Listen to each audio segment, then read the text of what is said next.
Welcome to another reading vlog. Today is exciting in my opinion, even though it's a very ambitious project.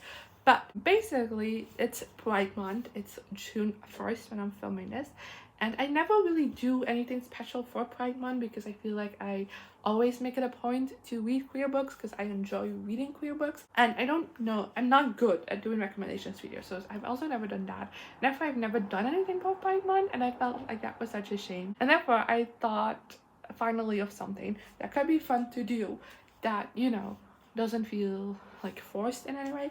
I thought I would be doing a read the rainbow challenge. So for this video I want to read a book for every color of the rainbow, except I'm making some adjustments. I'm going red, orange, yellow, green, blue, purple, pink. That's my rainbow. That's what I'm doing for this video. And I'm also trying to read a queer book for every color. I am reading a queer book for every color.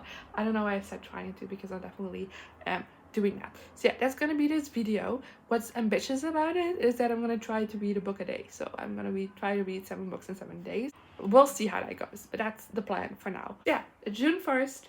So we're reading a red book, and I'm reading Felix Ever After by Kacen Callender.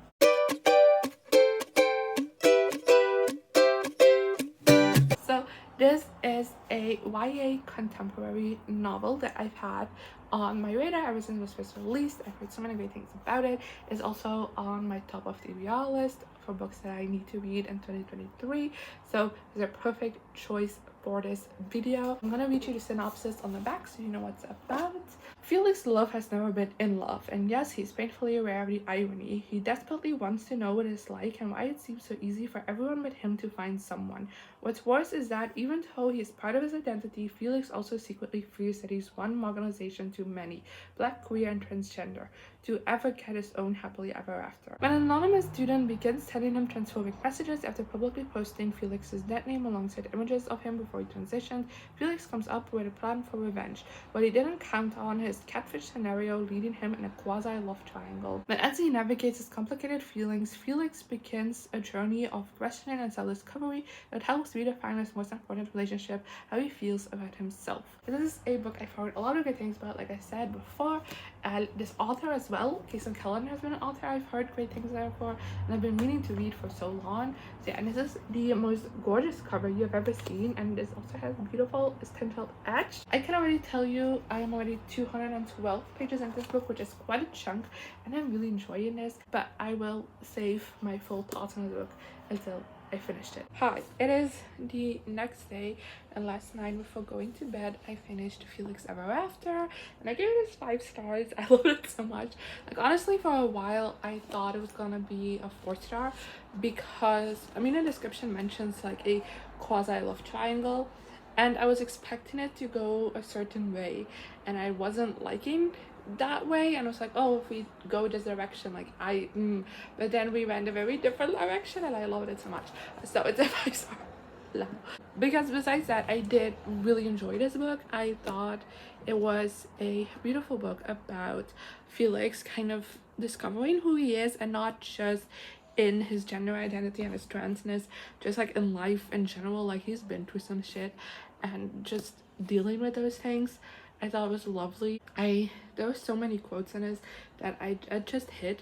And I mean, when it comes to messaging, I do think this book is a bit heavy-handed at times, but like also it's a YA book, like it makes sense that it's a bit more spelled out, but I like this messaging, so like I'm not too complaining about it.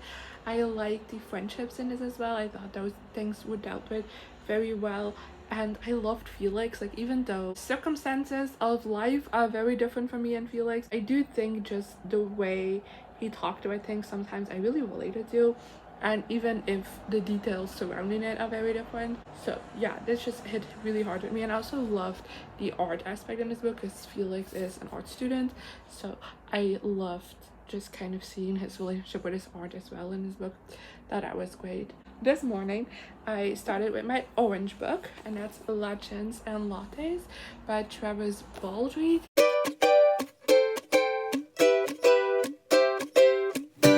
Which, you know, the queer aspect of this book is a bit small. There is just like a sprinkling of a sapphic relationship in this book.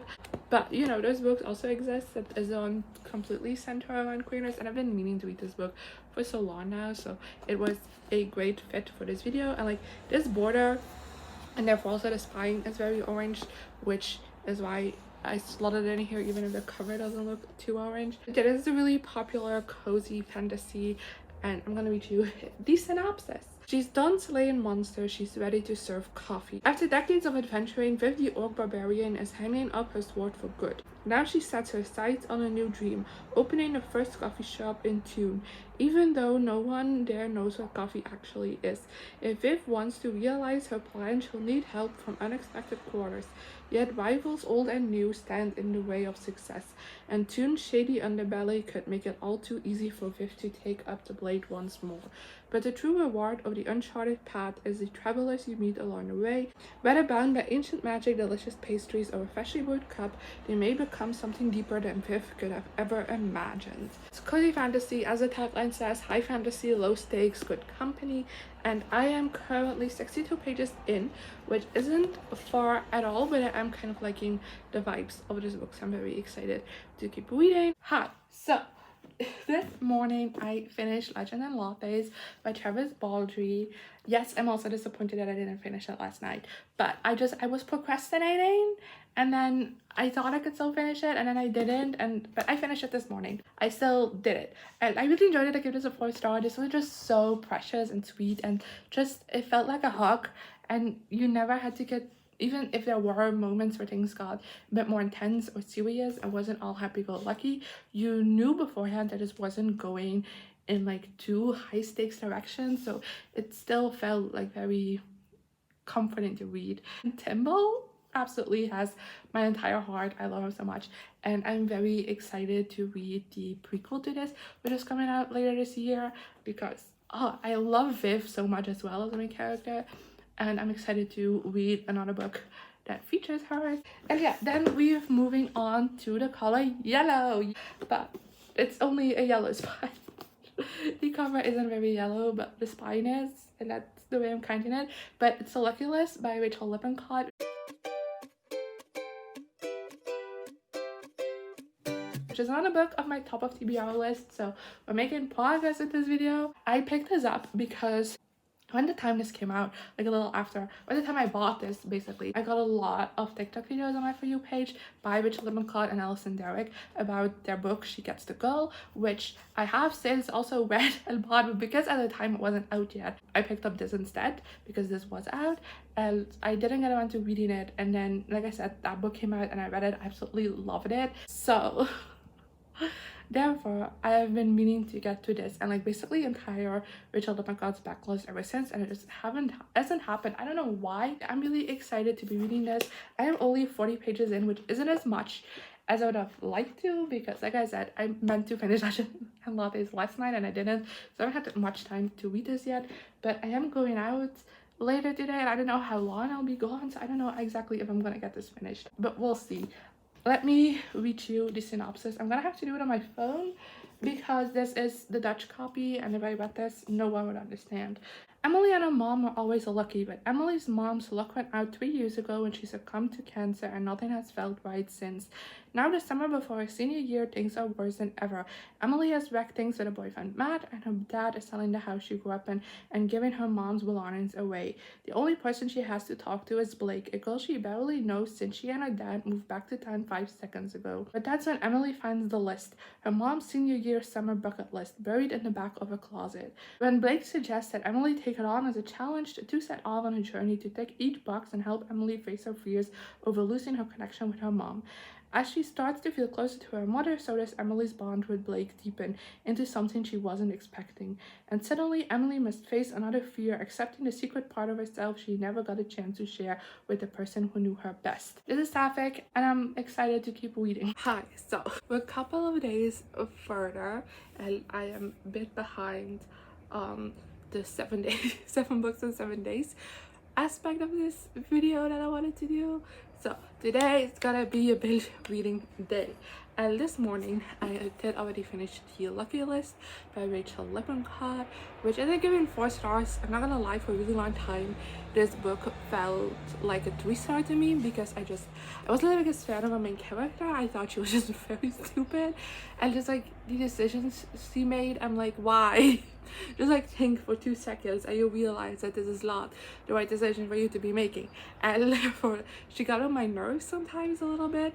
And then, you know, I was enjoying the story and I was like in a romance, and then like the last part of this book really like delved into that grief aspect, which is present throughout the entire book, but she does kind of a bit suppress that, and in the end it just all like pops out, and that made me cry so much that it has to be a 4-star. It can't be a 3-star. The only problem I have is that I put these two next to each other, they look the same color, don't they? This doesn't really look that orange compared to that. So I don't know, my rainbow is maybe a bit of a stretch. Moving on to the green book, which is Spellbound by F.T. Lukens.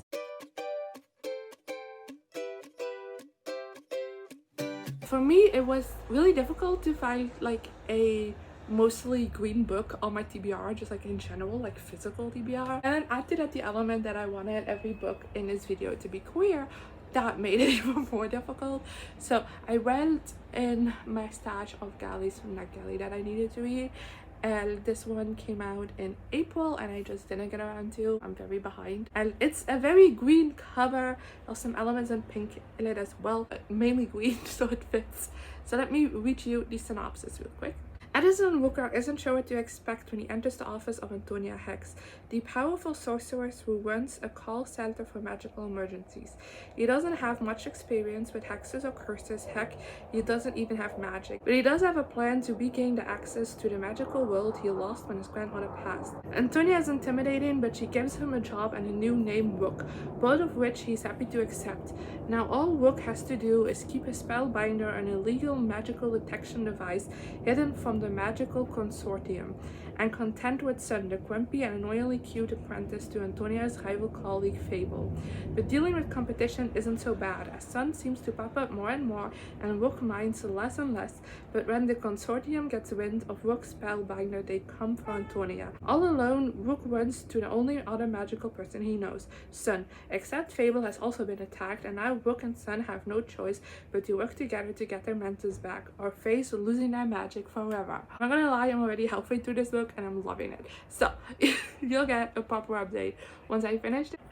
So I finished Spellbound, gave it 5 stars. I loved it, just like I predicted when I last stopped you. I was already halfway through, so you know, chances were high that my prediction was gonna be correct, but it was. I really loved it. I thought the romance was just absolutely adorable. Like honestly, the friendship our 2 main characters create throughout the book that then turns into romance is like the most adorable, precious thing in the entire world, and I love the characters we followed. I like the storyline, I like the magic system, and yeah, I really had a blast with this one. Then next color in the rainbow is blue. So for that, I'm reading 6 Times We Almost Kissed and 1 Time We Did by Tess Sharpe.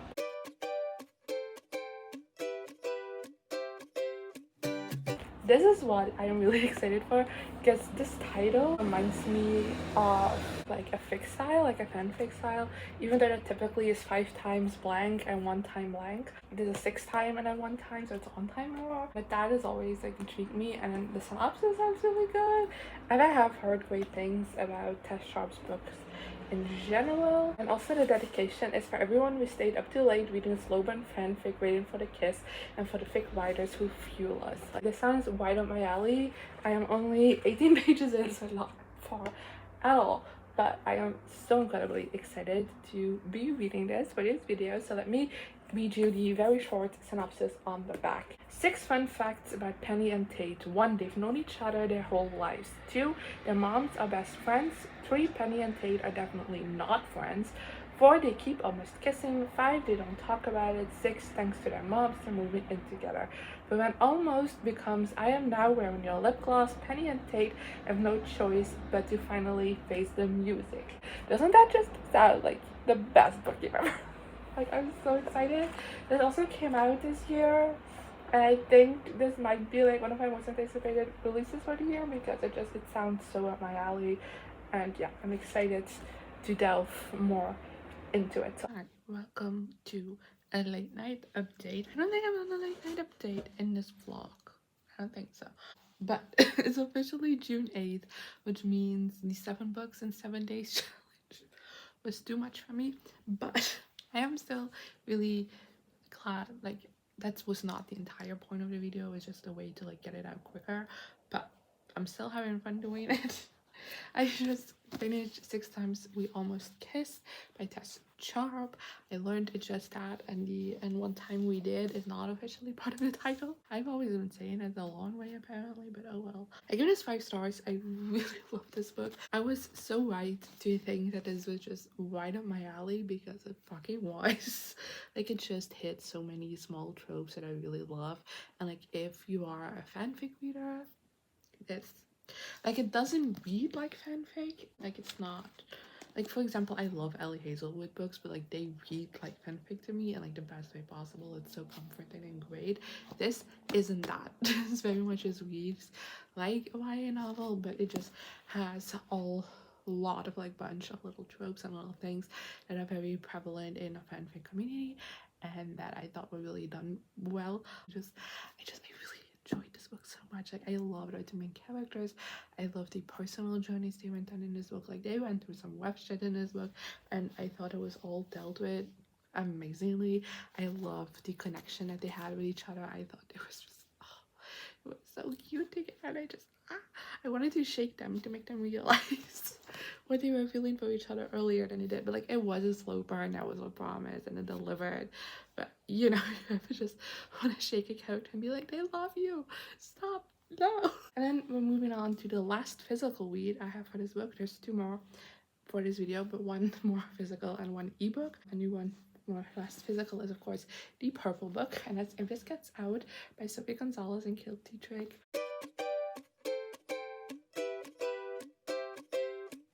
I'm so excited to read this book.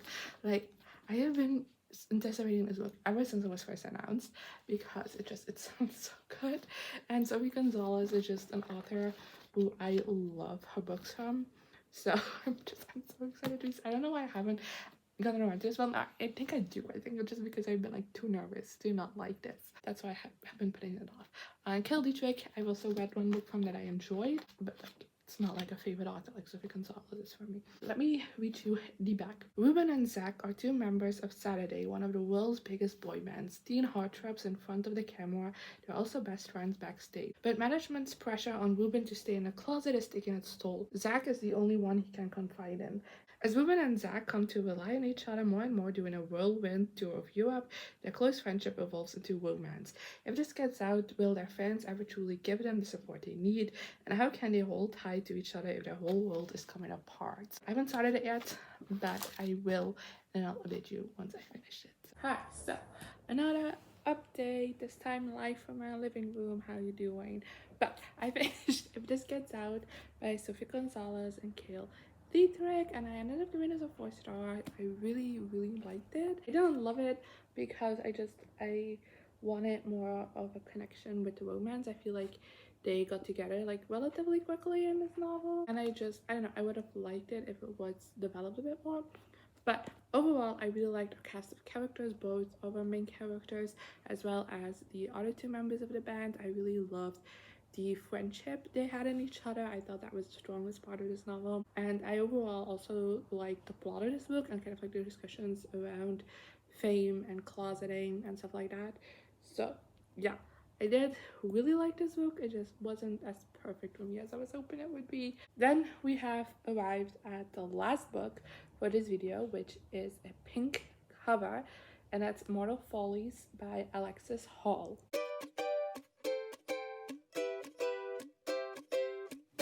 So this is another galley from, not galley, I did have a pink queer book on my TBR technically, so I could have gone with that. But like, look at that cover. You can't just deny it, can you? So I decided to read this because I wanted to read it this month anyway, so why not fit it into this video? And yeah, let me read you the synopsis. A young noblewoman must pair up with a rumored witch to ward off a curse.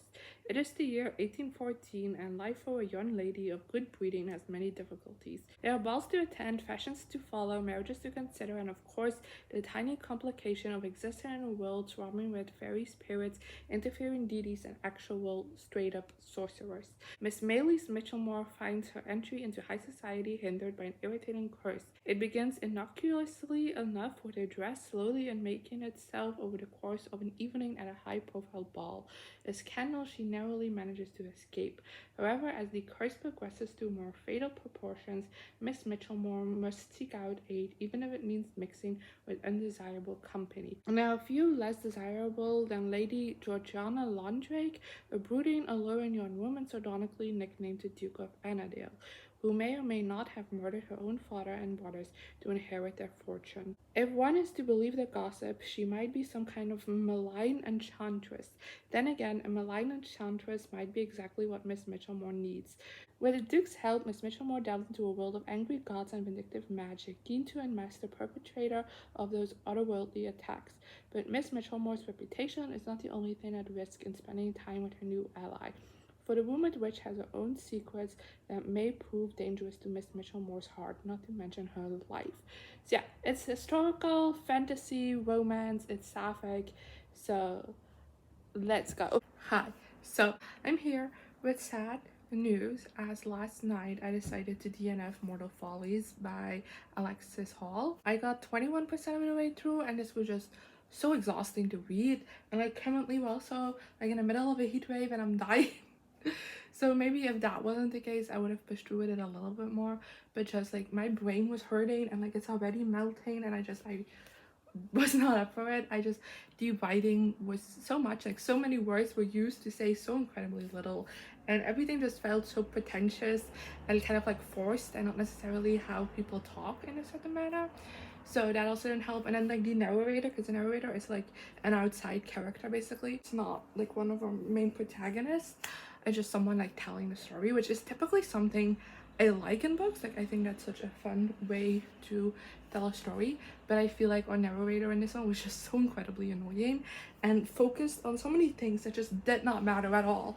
And I don't know, I wasn't having a fun time with it. So yeah, that was everything for this video. I hope you don't mind the DNF, because honestly, like for the rest, this video was such a success. Like I tremendously failed at my 7 books in 7 days aspect of it, but like I have a 5-star, a 4-star, a 4-star, a 5-star ebook, a 5-star, a 4-star, and then a DNF. But like this is one of the most highest rated stacks I've ever had for a reading vlog. So I'm still extremely happy with the results of this video, and I would definitely highly recommend all these books besides Mortal Follies.